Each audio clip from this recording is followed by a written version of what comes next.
Each week, we see some of the incredible and heroic rescues Coast Guardsmen from around the country are involved in.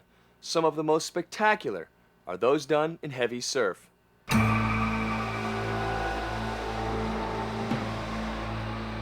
For years, the Coast Guard depended on the 44-foot motor lifeboat to conduct these dangerous rescues. But, as good as the 44 has been, it's time to replace it with the newer model. Meet the all-new, state-of-the-art 47-footer.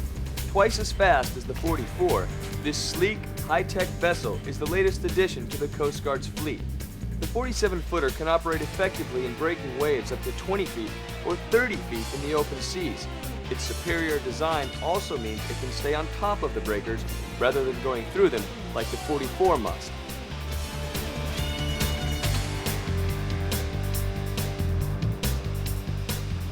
Because of the significant differences between the 44 and the 47, all Coast Guard coxswains must train on the 47 before taking the helm.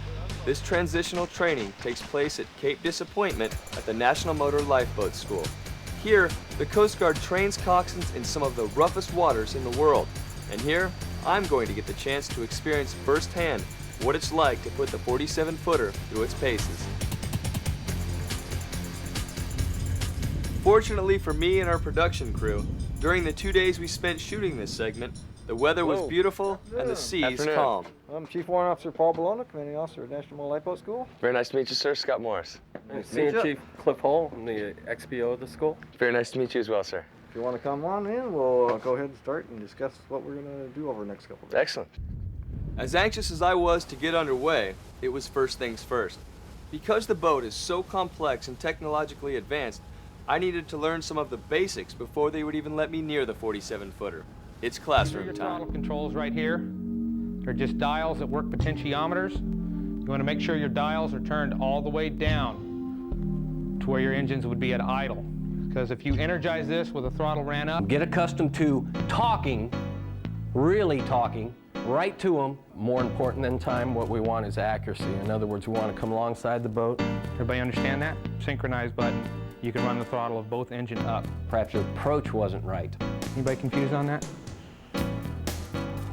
In order to be on a more even playing field with my classmates, the instructors thought it best for me to experience the 44 before heading out on the 47.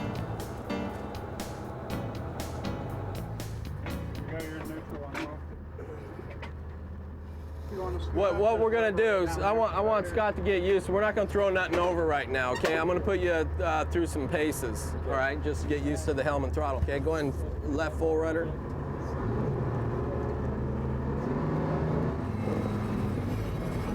All right, looking good. Go ahead and put her down. Watch how fast this boat will go in reverse. It's got a round stern back there. There you go, and then adjust your throttles. There you go. Let's say you have to back her all the way back. Yeah, if you get cavitation, back off a little bit and reapply. Excellent.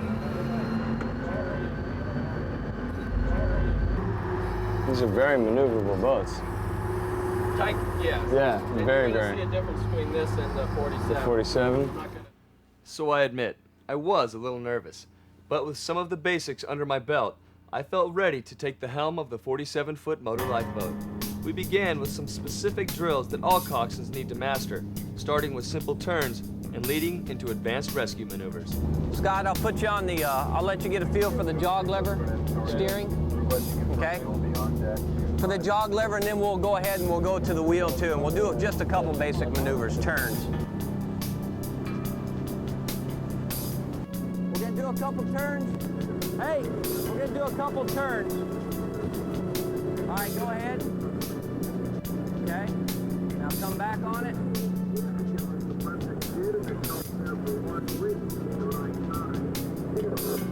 Okay, now this is an 1800, the boat's capable of 2100, which is about 21 knots or so. We'll bring it up, our temps are getting there, and we'll do a couple more turns.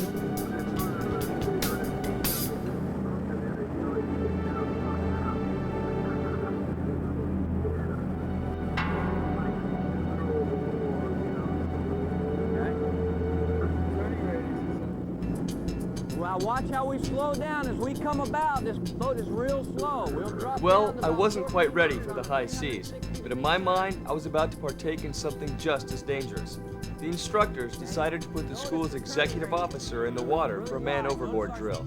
I would be at the helm of the 47-footer conducting the rescue. Head overboard, port side! Men overboard, port side! Hands over. Got him in sight. Off the stern. Okay, remember, do a nice pivot here. If you open up, you're going to be coming in at an angle. There you go. Starboard beam. Got him?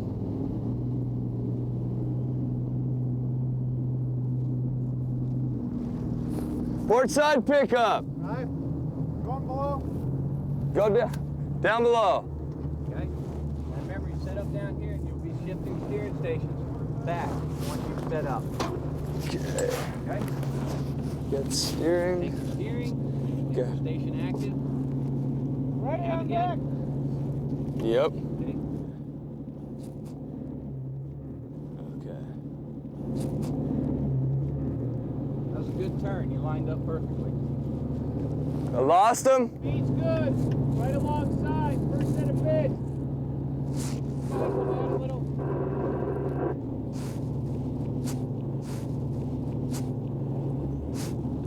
On board. On board. Excellent.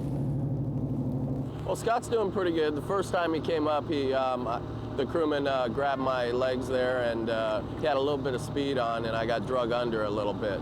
And like I explained to him, once we get the person alongside the pickup port, you know, he needs to put the throttles in neutral. We don't want the propellers moving at all. He's done it 2 or 3 times now, and he's done really good. He's getting there. I was very, very nervous, especially it's the gentleman's a senior, and you know, live man right there with this huge boat. It's a little unnerving because you have to get so close to pick him up.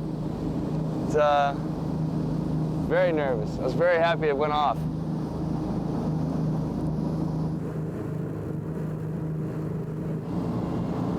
I'd like to have one of these for home. Well, it was a very fun and exciting experience, but I have to admit, I did break into a sweat a few times maneuvering that 47-footer into position. Believe me, it's not as easy as the coxswains make it look.